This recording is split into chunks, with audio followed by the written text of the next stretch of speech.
Welcome to the Primo's Musings podcast.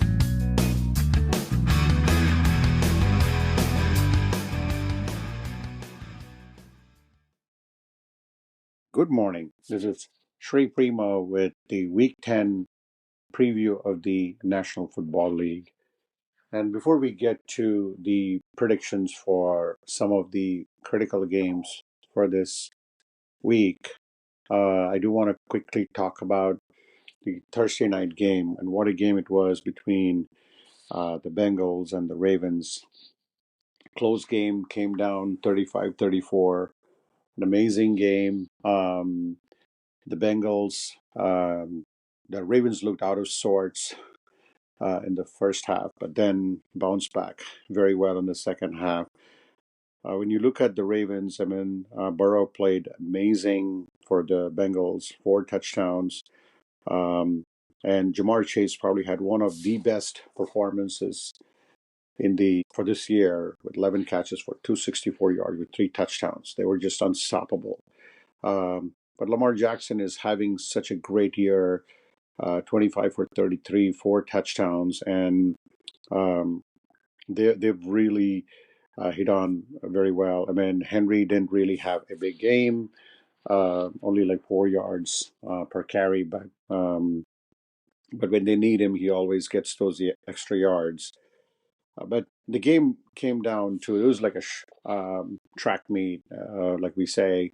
It came down to a lot of questionable calls at the end, especially on the game-winning two-point conversion that the Bengals had. Not only there was a face mask, there was a hold, and the referees failed to see it. And this is something of a story which I was actually talking to a lot of my friends about how poor the NFL refereeing has been. I know the NFL players our coaches can't criticize the officials, but it is what we're seeing each and every day in a very critical moment of the game where the referees make a call.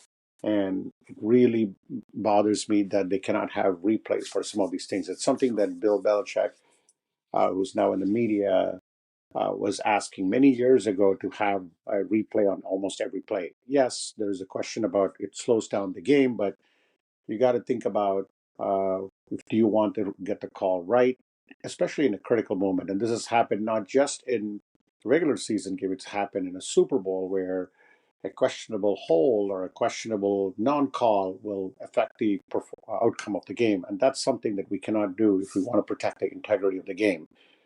So that's where we would stop with that analysis with the Bengals game. It's a great game, and right now when I look at it, the Kansas City Chiefs still are to me the best team in the NFL, and the Baltimore Ravens would stake a claim. I believe that if the Bengals had won this game, this would have turned their season around, and I would have felt that they would have been a good critical player. Now they're 4-6. It would have been 5-5, and they would have had a chance to even make the wild card and then make some noise. But there's still a long way to go. There's still some 7 games to go. The Bengals can definitely go on a 6-1, and they can still win like 10-7, make the playoffs. Again, I'm not a Bengals fan, but I just feel that the call was not made right during that game, and then we need to get to those. We need to make sure the calls are right. For this week, I know there's a game out in Germany, Giants and Panthers. Not much of interest unless you happen to be one of those fans, but we're not going to be talking about that. I do want to talk about, we have to talk about the Chiefs because they are still undefeated. They're 8-0. They're playing the Broncos at home. Um, and I feel that the Chiefs have this magic formula of coming up with a big play, whether it's on offense side or on the defensive side. And Mahomes started to play better. When he started this season, he had 6 touchdowns, 8 interceptions. But now, over the last few games, I think they seem to have figured out. And this is something um, great teams like the Chiefs do. They figure it out. Um, Mahomes has now gotten more into dink and dunk offense. He can throw the ball long if he wants to, but then he knows how to get his players open. Every time one of their, whether it's a tight end or a wide receiver catches the ball, it seems that they're always wide open. And Mahomes has this knack of doing that. And that's what great teams do. And then their defense is one of the best in the NFL. And they come up with very critical plays to make sure that they can keep the Chiefs from not losing. So I feel that the Chiefs are going to roll 9-0 is against the Broncos. It'll be a close game, but I think the Chiefs will just like they always do, will play much better in the second half in the fourth quarter and come up with a big win. The big game, which everybody will be talking about, is the Steelers traveling up to Washington D.C. to face the Commanders. This is a very big game for both the teams. Both the teams are right now, um, either leading the division or just one half a game out of the division. So I feel that the this game is going to be a great game. Steelers like to play these games in a much closer. They want these games to be in the 20s, and they have the defense to do that.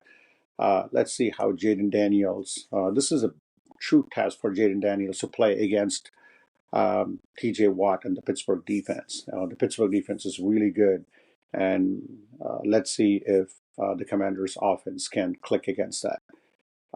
But if you're asking me, I still think that the Steelers, like I said, they like to play these games in the 20s, and they will try to keep in the 20s. And I actually feel that Steelers will go into Washington and win this because it's going to be a defensive battle. Jaden Daniels will see some coverages that he's not typically used to seeing. Yes, the Commanders are the darling of the NFL right now, but and Jaden Daniels has been just phenomenal. But one thing is that the longer you play in the NFL, the more tape you have, and someone like Mike Tomlin and the Steelers will figure out a way to go on the road and win this game. And that's the way I see it. It's going to be a very close game, 21-16, 21-17 maybe, for the Steelers. The other game of real interest is the NFC East matchup between the Eagles and Cowboys. Um, and Cowboys hosting, and Cowboys quite depleted.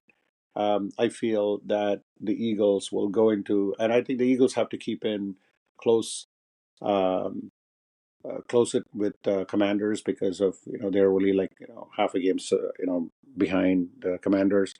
I feel that the Eagles will go into the Cowboys and beat the Cowboys very handily. It'll be a close game because both these teams know each other. They play in the same division, but Jalen Hurts and Eagles have way more firepower than what Dallas has, and they will come up victorious there. The other big marquee AFC NFC matchup would be the Lions visiting the Texans. The Lions have been, as I mentioned, red hot. They've been really solid. The Texans are 6-3. They had just a loss last time. They still lead the division. They still have a big lead in the division, at least a two-game lead. And the Lions are playing as good as they can. They won six in a row. They are after the Chiefs. They have been the best team in the NFL. Of course, the Ravens and Bills on the AFC side. But I feel that two teams, Chiefs and Lions, have been to me the best teams in each of their conferences.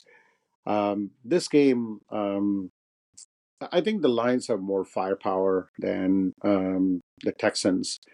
Um, and I think, despite the fact that the Texans are playing at home, I feel the Lions are clicking despite their loss of their key defensive starter like Hutchinson. They've been able to, with the Montgomery and Gibbs, who've been almost like the thunder and lightning, the running, and say Amon-Ra St. Brown and Goff seem to have clicked a lot right now. So I would think that the Lions will go into Houston and win this game. It's going to be a close game, maybe 10-10 to start and the halftime, and then the Lions pulling away later in the second half and the fourth quarter. Those are the big games that I did want to talk about. Of course, there is always, from my standpoint, I do have the Patriots, Drake May playing against Caleb Williams. Both of them, being picked in the first. Caleb Williams being picked number 1, and Drake May picked number 3. So it's the matchup between two future quarterbacks. Both the teams have their own problems, both in with the Patriots stopping the run, and the Patriots also pretty much relying on one player to make that no running game. It's Drake May. It's been Drake May all the time, and then Caleb Williams they started well, then they went away from this one, but they went away from their winning ways, and then they are trying to figure it out. But one thing that the Patriots have been is they have been the get right game for a lot of teams, and I feel that the Bears will win this game against the Patriots. They're playing at home, and the Patriots still haven't figured out a way to win on the road. Although they did win one game on the road in Cincinnati when they started, but this would be a good test for May. But I feel that the Bears would win. So with that, we wrap up week number 10 preview of the NFL, and let's see if the Chiefs stay undefeated. Let's see if the Lions can continue their winning ways, and looking for that big showdown in Steelers and Washington. Thanks again for listening. Have a good rest of the day and enjoy Sunday football. Thank you for listening. Primo will be back soon.